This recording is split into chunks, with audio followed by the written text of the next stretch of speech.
Et avec lui, tout semble tellement facile. Ah, c'est moi, ça? Ouais. Et s'attaque au sujet difficile, c'est Guillaume Meurice. Oui, alors je vais commencer par présenter mes excuses aujourd'hui.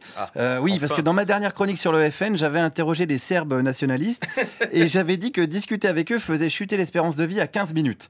Alors, suite à cette phrase, j'ai reçu pas mal de messages de Serbes qui m'informaient de leur volonté de me transformer, je les cite, en méchoui. Fin de citation. Alors, ça confirmait du coup un petit peu ce que je disais, mais ça précisait pas le délai. Donc voilà, je vous demande pardon les Serbes, vous n'êtes évidemment pas tous comme ça, mais parfois c'est vrai que dans l'émission, voilà, dans mes chroniques, on fait des raccourcis. Voilà, on dit des choses un peu vite, par exemple sur le FN, par exemple, voilà, on dit que Le Pen au pouvoir, ça serait très dangereux. Eh ben c'est peut-être un raccourci.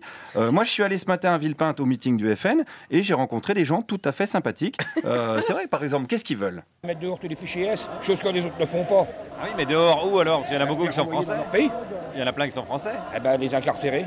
Je serais pour la remise à la peine de mort, je vais être extrémiste et je serais pour la remise à la peine de mort pour ces gens-là. Voilà, alors la peine de mort pour les fichiers S et on serait en sécurité. Voilà, moi je suis là pour vous rassurer, le FN au pouvoir, c'est pas dangereux et ça créera des emplois, hein, d'ailleurs des formations, des CAP bourreaux, des bacs pro chaises électriques, voilà, tout un petit artisanat finalement qui va reprendre du service.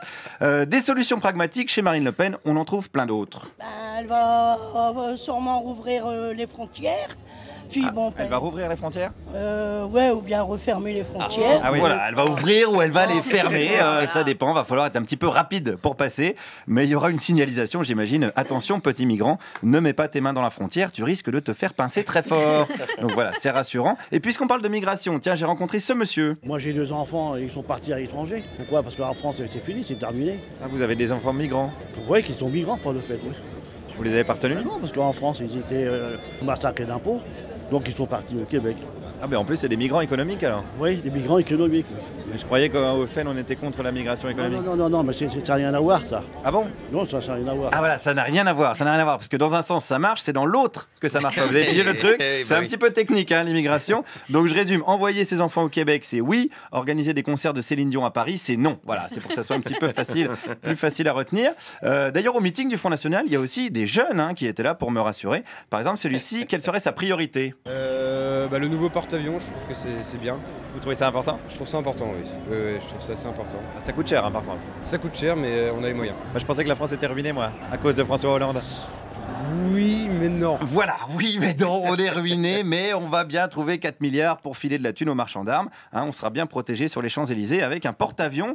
Donc, vous voyez, au FN, on a également le sens des réalités. Voilà, je suis là pour vous rassurer aujourd'hui. On a le sens de la justice également. C'est un point fort du programme de Marine Le Pen. Un peu plus de justice. Elle propose plus de justice? Eh ben oui, un peu. Ah, mais alors elle, quand elle est convoquée, elle y va pas?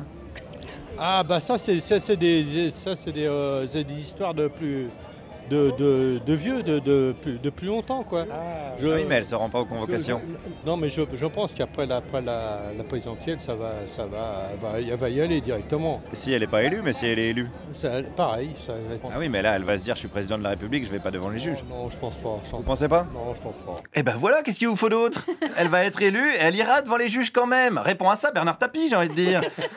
Puis elle n'est pas rancunière non plus. Marine Le Pen, elle a accepté Nicolas Dupont-Aignan, alors qu'il a quand même dit des grosses saloperies sur le FN il y a encore une semaine.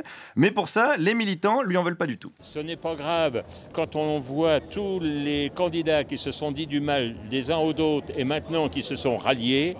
C'est tout à fait normal que des gens mentent. C'est normal que des gens mentent? Quand on voit que tout le monde a menti, pourquoi que M. Dupont-Aignan n'aurait pas menti sur le Front National? Eh bien évidemment, puisque c'est une tactique, le mensonge. On défonce le Front National et après, on le prend à pleine bouche. C'est une technique que l'on trouve dans les ports d'eau SM, notamment. C'est une technique à l'extrême droite qui a un nom, d'ailleurs, et qui s'appelle la technique Nicolas Bay, du nom du secrétaire général du Front National, fidèle soutien de Marine Le Pen, et qui, en 2004, disait ceci. Marine Le Pen fait ce qu'elle veut, elle lit le programme que son parti lui a préparé. Moi, je me sens rien de commun non plus, d'ailleurs, je m'empresse de le préciser, avec la fille de M. Le Pen. Voilà, rien de commun, rien du tout, puisqu'à la base, il avait même décrit Marine Le Pen comme le vide doctrinal sidéral. Il est bien placé pour en parler. Il est bien placé, mais qui c'est que j'ai croisé ce matin? Dis donc, mais enfin, il était là, Nicolas Bay. Alors, qu'est-ce qu'il pense de cette phrase aujourd'hui? Non, mais ça, c'était une erreur de jeunesse. Vous la regrettez, cette phrase? Oui, bien sûr, mais c'est une question qui se pose plus. C'était une autre période, et vous remarquerez d'ailleurs que c'était des différences qui ne portaient pas sur le fond, qui ne portaient pas sur les convictions. Voilà, les convictions, elles n'ont jamais changé. Vous avez pu vous en rendre compte. compte là durant les dernières minutes. Voilà, chacun sait ce qu'il lui reste à faire dimanche pour que lundi, sur Serbie Inter, il n'y ait pas un chroniqueur qui dise que la France est définitivement un pays de cons.